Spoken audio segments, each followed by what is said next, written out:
You ask Tiger to calculate. This deals with linear inequalities with one unknown. The final result is d equal or smaller than negative 52. Let's solve it step by step. Swap sides.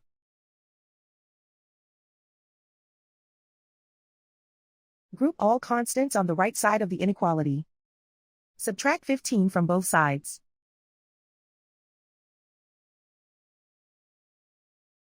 Group like terms.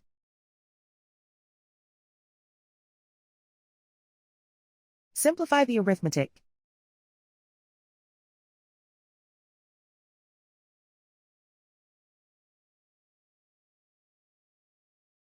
Convert the d into a positive number.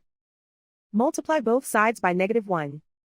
Whenever you multiply or divide by a negative, reverse the inequality sign.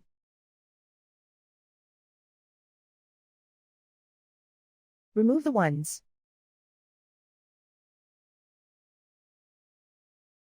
Simplify the arithmetic.